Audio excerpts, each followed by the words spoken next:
Good morning dear friends. हमारा आज का टॉपिक है electrostatic potential at a point due to an electric dipole. Electric dipole की वजह से किसी पॉइंट पी पे आपको इलेक्ट्रोस्टैटिक पोटेंशियल कैलकुलेट किया है। पिछले टॉपिक्स में आपने इलेक्ट्रिक डाइपोल पे की वजह से किसी पॉइंट पी पे इलेक्ट्रिक फील्ड निकाला था, फोर्स निकाला था। सिमिलरली आपको क्या निकालना है? इलेक्ट्रोस्टैटिक पोटेंशियल निकालना है। So we will assume that an electric dipole having charges plus minus q separated by a small distance AB is equal to 2a with center at O। आपके पास कोई इलेक्ट्रिक डाइपोल है, charges minus Q charge and plus Q charge है, और कितनी distance से separated है? 2a distance से separated, और सेंटर क्या है उसका? O है। Then dipole moment on electric dipole P कितना होगा? Either charge Q into 2a। You have to calculate electric potential at any point P such that OP is equal to R vector। आपको क्या करना है? किसी point P पे electric potential calculate करना है, और आपका जो OP वेक्टर है वो कितना है? R वेक्टर, और जो आपका एंगल है BOP, angle BOP is equal to theta as shown in figure। Let AP is equal to R1 vector, BP is equal to R2 vector, and आपने OP तो मान ही चुके, OP वेक्टर कितना है आपका? R वेक्टर है। Then electrostatic potential at point P due to minus Q charge at point A is V1 कितना होगा आपका? Minus Q upon 4πε0 R1। Similarly electrostatic potential at point P due to plus Q charge at point B क्या होगा? Plus Q charge की वजह से electrostatic potential V2 कितना होगा आपका? प्लस क्यू अपॉन में 4πε0 R2। Then total potential at point P can be calculated using superposition principle. Then V is equal to V1 plus में V2। V कितना है आपका? V1 कितना है? Minus Q upon 4πε0 R1। V2 कितना है? Plus Q upon 4πε0 R2। यहाँ से क्यू अपॉन 4πε0 कॉमन आ जाएगा, क्या बचेगा? 1 upon R2 minus 1 upon R1।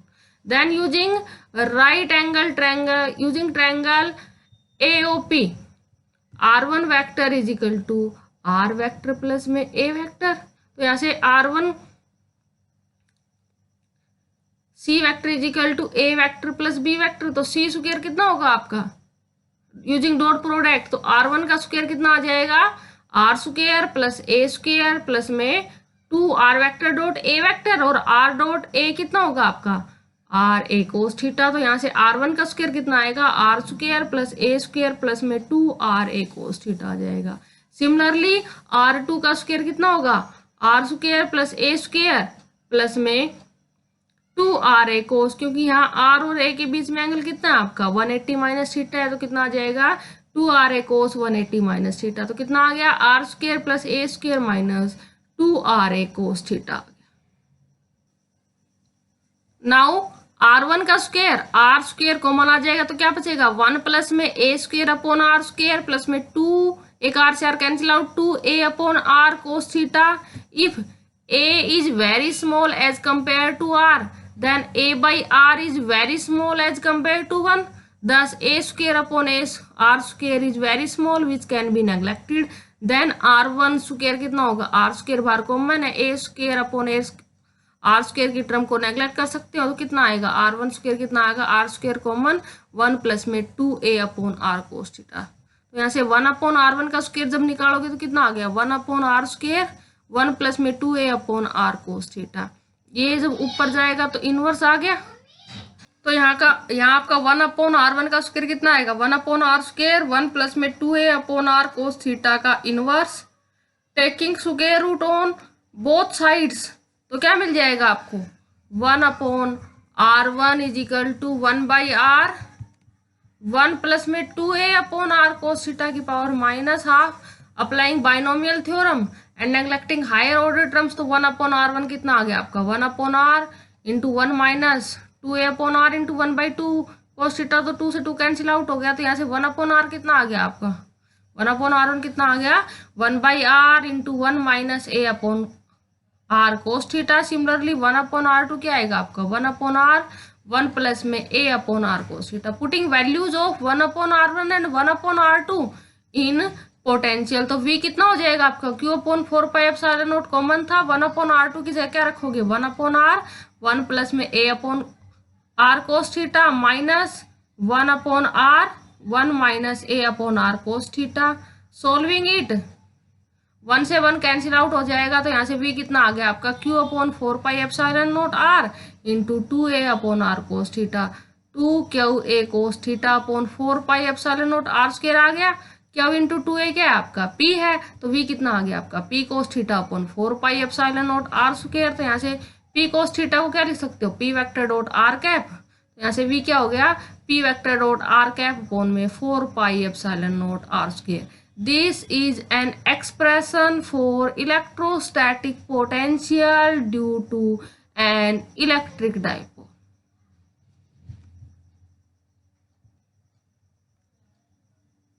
Now, special cases when theta is equal to 0 or 180 degree.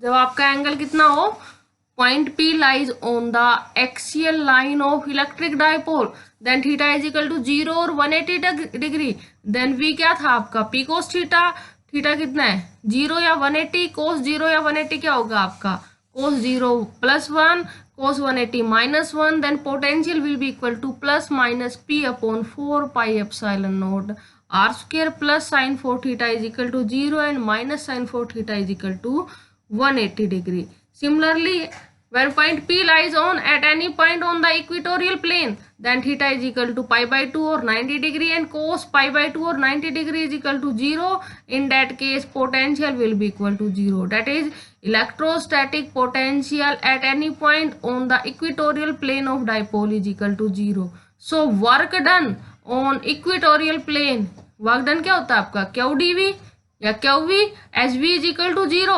So, work done on equatorial plane is also 0.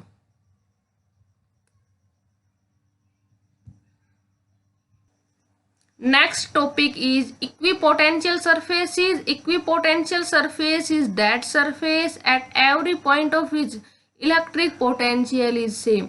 वो surface, वो area जिसके हर एक point पे पोटेंशियल क्या हो आपका बराबर हो, इक्वल हो, वो सरफेस, वो एरिया क्या कहलाता है आपका इक्विपोटेंशियल सरफेस कहलाता है। From definition of potential difference, जो आपका वर्क डन है WAB कितना होगा आपका VB minus VA if point A and B lies on equipotential surface. अगर आपके पॉइंट A और B कहाँ लाई कर रहे हैं इक्विपोटेंशियल सरफेस पे लाई कर रहे हैं, then potential will be same at every point.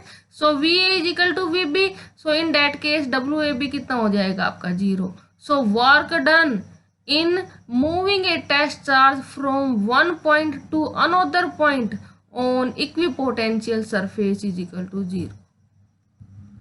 Let dl is the small distance over the equipotential surface through which unit positive charge is moved, then work done कितना होगा dw is equal to E vector dot dl, तो क्या आ गया आपका E dl cos theta, but work done on equipotential surface is equal to 0, but E can't be 0, electric field 0 नहीं हो सकता, ना ही लेंथ एलिमेंट 0 हो सकता, तो यहाँ से क्या जाएगा cos theta is equal to 0। This implies theta कितना हो गया आपका 90 डिग्री, थीटा 90 डिग्री है, इसका क्या मतलब है एंगल बिटवीन इलेक्ट्रिक फील्ड और लेंथ एलिमेंट क्या हो गया आपका 90 डिग्री, और we can say that E vector is perpendicular to dl, thus electric field is always normal to an equipotential surface. तो हमेशा क्या होगा इक्विपोटेंशियल सरफेसेस पे आपका जो इलेक्ट्रिक फील्ड है वो आउटवर्ड नॉर्मल डायरेक्शन में होगा। For point charge equipotential surfaces are concentric spherical surfaces centred at charge. अगर आपके पास कोई पॉइंट चार्ज है तो उसके लिए जो इक्विपोटेंशियल सरफेसेस है वो कोसेंट्रिक स्फेरिकल सर्कल्स होंगे। Similarly for uniform electric field equipotential surfaces are planes normal to the field.